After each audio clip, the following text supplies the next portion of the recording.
पाकिस्तान तहरीक इंसाफ के चेयरमैन और साबिक वजीर आजम इमरान खान ने सुप्रीम कोर्ट के फैसले के खिलाफ गैर आईनी करारदाद लाने वालों के खिलाफ नाअहली का रेफरेंस दाखिल करने का ऐलान करते हुए कहा है कि अवामी समंदर ने इम्पोर्टेड हुक्मरानों को दिन में तारे दिखा दिए हैं। नाअहल हुकूमत जितना मर्जी रूट बोले, इलेक्शन हर सूरत होकर रहेंगे। उन्होंने कहा है कि हमारी पार्टी और अवाम अदलिया के तहफ़्फ़ुज़, आइन की सरबुलंदी के लिए सड़कों पर निकलने के लिए तैयार है और इंशाअल्लाह ईद उल फितर के बाद इंतखाबी जलसों का आगाज कर रहा।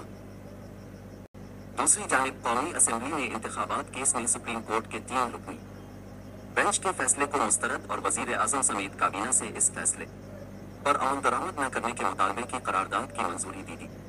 कौमी असेंबली का इजलास स्पीकर राजा परवेज अशरफ के जेर सदारत शुरू हुआ।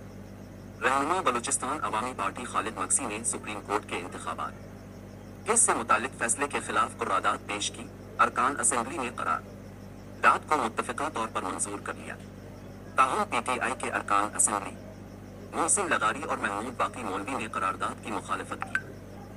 अदालत फैसले के खिलाफ करारदाद मंजूर होने पर इमरान खान ने गैर मुल्की मीडिया से बात करते हुए कहा है कि हुकूमत इंतखाबात में शिकस्त के खौफ से गैर न्याय की खिलाफ वर्जी कर रही है। सुप्रीम कोर्ट का हुक्म न मानकर इलेक्शन रोकने की कोशिश की तो कौन सड़कों पर निकलेगी। हुकूमत इंतखाबात हारने से घबरा रही है। राय आमा के तमाम जायजों से हुकूमती शिकस्त जाहिर है। पीडीएम टोले ने अगर इलेक्शन से राय फरार इख्तियार की तो ये तौहीन अदालत करेंगे। उन्होंने कहा कि ये लोग अदालत उस्मा में भी तकसीम के साथ साथ अपनी हुकूमत बचाने के लिए मुल्क के कौमी इदारों में तसादुम पैदा करने में मसरूफ अमल है, जिसके नताइज मुल्क के लिए इंतहाई खतरनाक साबित हो सकते हैं।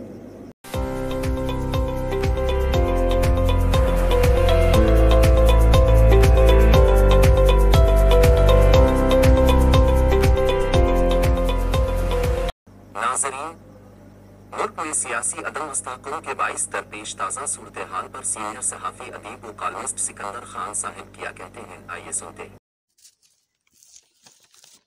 मुल्क में इस वक्त सियासी व माशी अबतरी का आलम है। अदलिया के 3 रुकनी बेंच ने हुकूमत की मुखालिफत के बावजूद पंजाब में इलेक्शन का ऐलान कर दिया, बल्कि शेड्यूल तक दे दिया है, जो पीटीआई के हक़ में है। दूसरी जानिब वफाकी हुकूमत इस फैसले से परेशान बल्कि फरियाद कुना है।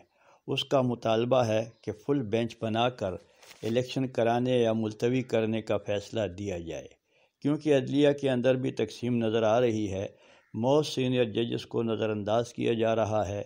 मुल्क के सियासी व माशी हालात और सिक्योरिटी खदशात के पेश नज़र मौजूदा सूरत हाल में 90 दिन के अंदर इलेक्शन का इनेकाद मुमकिन भी नहीं। इसलिए ये फ़ैसला हमें कबूल नहीं, जिस पर इमरान खान का कहना है कि पंजाब के ज़िमनी इंतखाब में पीटीआई की कामयाबी और नून लीग की नाकामी के पेश नज़र वज़ीर आज़म किसी बहाने इलेक्शन को मुलतवी करने की कोशिश में हैं। उन्हें मालूम है कि पीटीआई क्लीन स्वीप करेगी और फिर इमरान खान कौमी असम्बली में अक्सरियत हासिल करके दोबारा अगर वज़ीर आज़म बन जाते हैं तो नून लीग की क़यादत को बुरे दिनों का सामना होगा। इमरान खान का यह भी कहना है कि सुप्रीम कोर्ट की हुक्मअदूली करके पीडीएम और हुकूमत गैर आइनी इक़दाम का इर्तिकाब कर रहे हैं। चुनांचे गैर आइनी और कानूनी करारदाद लाने वालों के ख़िलाफ़ नाअहली का रेफरेंस दाखिल किया जाएगा। उन्होंने कहा कि अवाम पीटीआई के साथ अदलिया के तहफ़्फ़ुज़ और आइन की सरबलंदी के लिए सड़कों पर निकलने के लिए तैयार हैं। ईद उल फितर के बाद हम इंतखाबी जलसों का आगाज़ करेंगे। हुकूमत और पीटीआई दोनों का अपना अपना मौक़िफ़ है। मुल्क में सियासत के लिए आइंदा कुछ दिन बहुत अहम हैं। इस वक्त हुकूमत, सुप्रीम कोर्ट और पीटीआई तीनों फरीक एड़ी चोटी का ज़ोर लगा रहे हैं। पीटीआई और सुप्रीम कोर्ट मुकर्रर टाइम पर इलेक्शन कराने पर मुसिर, जबकि पीडीएम यानी वफाकी हुकूमत इसके मुलतवी करने के दरपे है। देखते हैं ऊँट किस करवट बैठता है।